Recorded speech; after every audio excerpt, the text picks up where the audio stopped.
The Magic Hill. Once upon a time there was a king who had 7 children. The first 3 were boys, and he was glad about this because the king likes to have 3 sons. But when the next 3 were sons also, he was not so glad, and he wished that one of them had been a daughter. So the queen said, "The next shall be a daughter." And it was, and they decided to call her Daffodil. When the Princess Daffodil was a month old, the king and queen gave a great party in the palace for the christening, and the fairy Mumruffin was invited to be godmother to the little princess. "She is a good fairy," said the king to the queen, "and I hope she will give Daffodil something that will be useful to her, beauty or wisdom or riches or goodness," said the queen. "Or goodness, as I was about to remark," said the king. So you will understand how anxious they were when Fairy Mumruffin looked down at the sleeping princess in her cradle and waved her wand. "They have called you Daffodil," she said, and then she waved her wand again. "Let daffodil the gardens fill. Wherever you go, flowers shall grow." There was a moment's silence while the king tried to think this out. "What was that?" he whispered to the queen. "I didn't quite get that." "Wherever she walks, flowers are going to grow," said the queen. "I think it's sweet." "Oh," said the king. "Was that all? She didn't say anything about—" "No." "Oh, well." He turned to thank the fairy Mumruffin, but she had already flown away.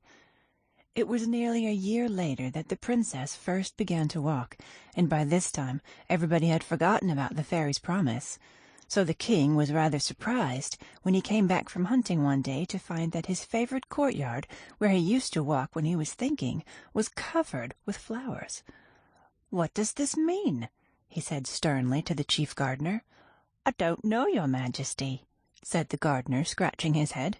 "It isn't my doing." "Then who has done it? Who has been here today?" "Nobody, your majesty, except Her Royal Highness Princess Daffodil, as I've been told, though how she found her way there, such a baby and all, bless her sweet little—" "That will do," said the king. "You may go." For now he remembered this was what the fairy Mumruffin had promised. That evening the king and queen talked the matter over very seriously before they went to bed. "It is quite clear," said the king, "that we cannot let Daffodil run about everywhere. That would never do. She must take her walks on the beds. She must be carried across all the paths. It will be annoying in a way, but in a way it will be useful. We shall be able to do without most of the gardeners." "Yes, dear," said the queen.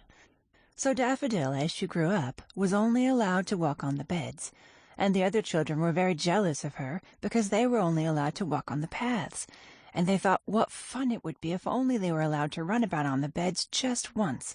But Daffodil thought what fun it would be if she could run about the paths like the other boys and girls.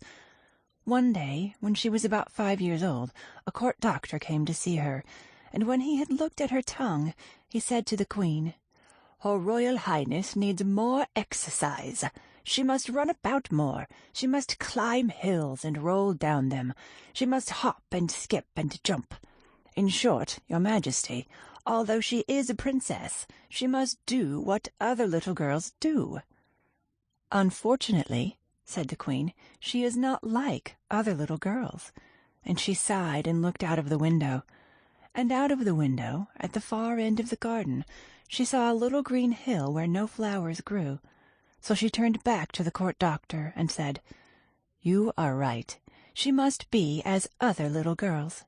So she went to the king, and the king gave the Princess Daffodil the little green hill for her very own. And every day the Princess Daffodil played there, and flowers grew. And every evening the girls and boys of the countryside came and picked the flowers. So they called it the Magic Hill, and from that day onward flowers have always grown on the Magic Hill, and boys and girls have laughed and played and picked them.